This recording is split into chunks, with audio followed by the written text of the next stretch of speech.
Pozdravljeni. Danes so zopet na vrsti vaša vprašanja ter pobude in tokrat se bomo pogovarjali o tem, kaj se zgodi s tistimi deli bolida Formule 1, ki ne prestanejo preizkusa na sami progi.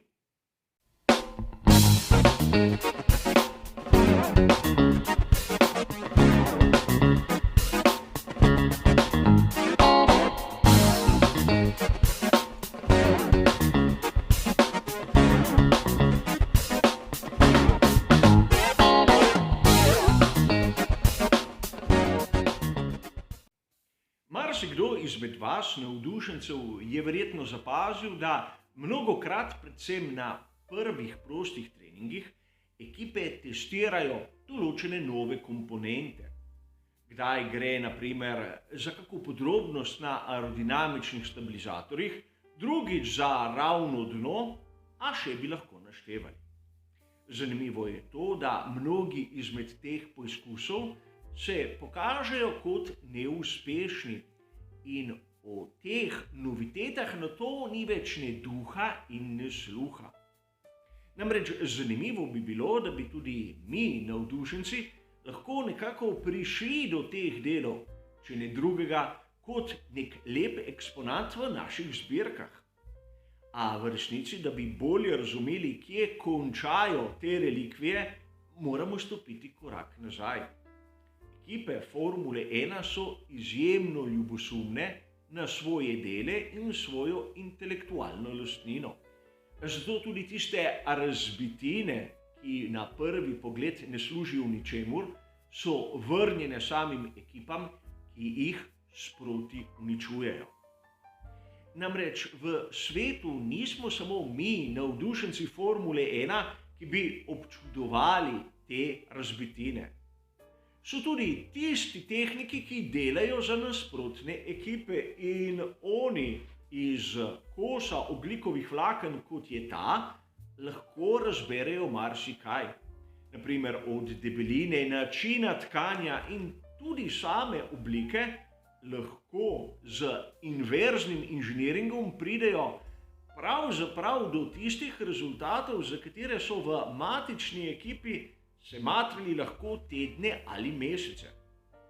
Da bi preprečili nasprotniku, da bi dobil to vrsto obhoda okrog nekaterih težav pri ekipi, hočejo imeti razbitine nazaj, da jih spretno uničijo.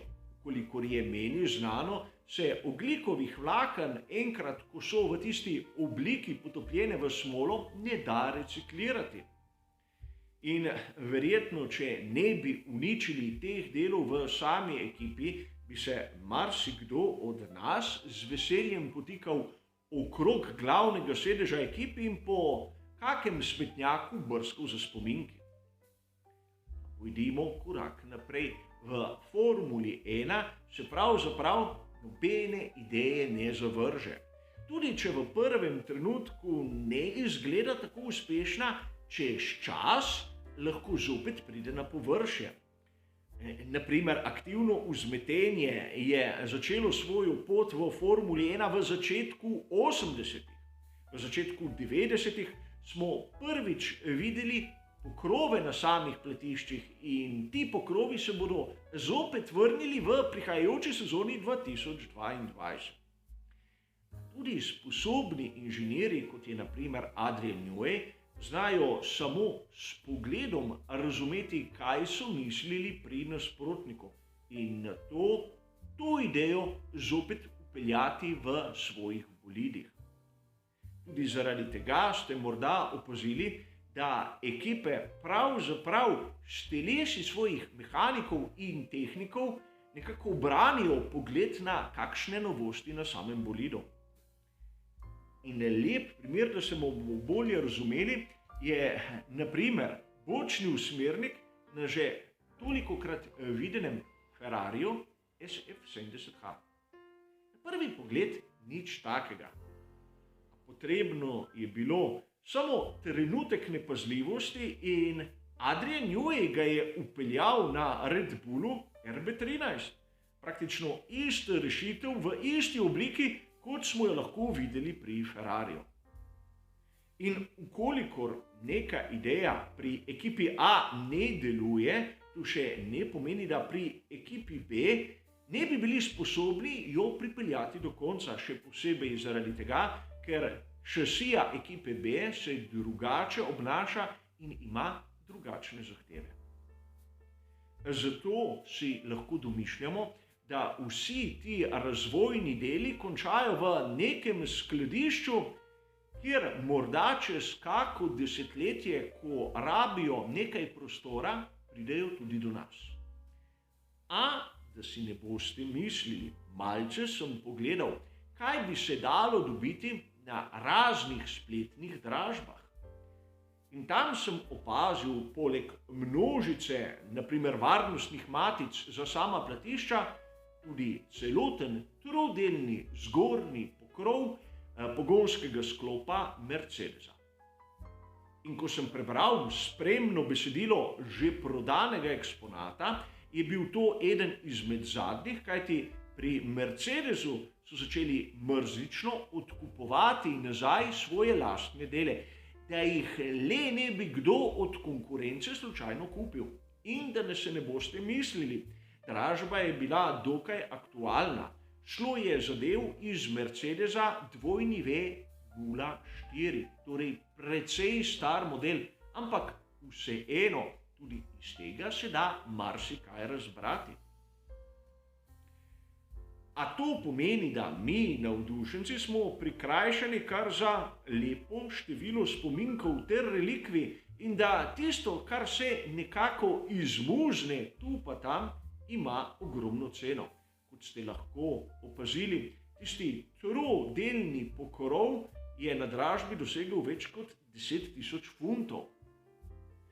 In to nam da vedeti, da prav ti posebni razvojni deli so še bolj podvrženi kontroli.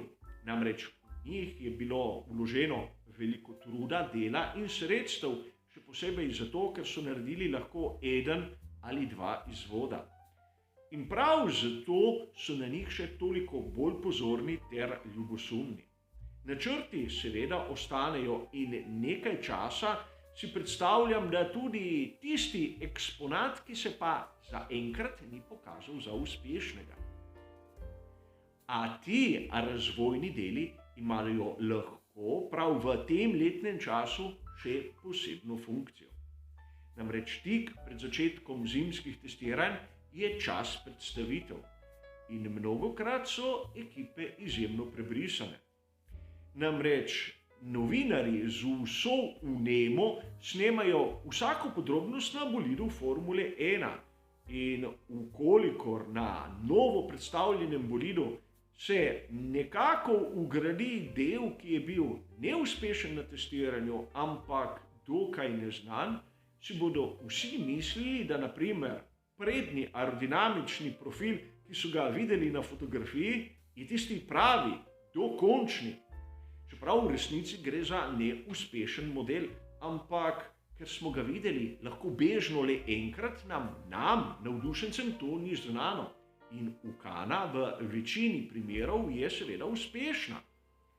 Na samih testiranjih potem vidimo dokaj drugačne oblike, ampak takrat je že prepozno. Žal, na začetku sezone 2022 ekipe ne bodo imele teh priložnosti, kajti z novim tehničnim pravilnikom so seveda tudi oblike aerodinamičnih površin čisto drugačne. A po eni sezoni bodo imeli v svojih skladiščih dovolj delov, da bodo lahko to igrico ponovili v sezoni 2023. A vseeno, tudi starejši deli bodo ostali varno zapakirani in spravljeni, kajti, kot sem že povedal, nikoli se ne ve, kdaj pride tudi stara, neuspešna zamisel prav. A za danes, kar se tiče tega izjemno zanimivega vprašanja, bo to vse. Hvala za vašo pozornost ter seveda nasvidenje.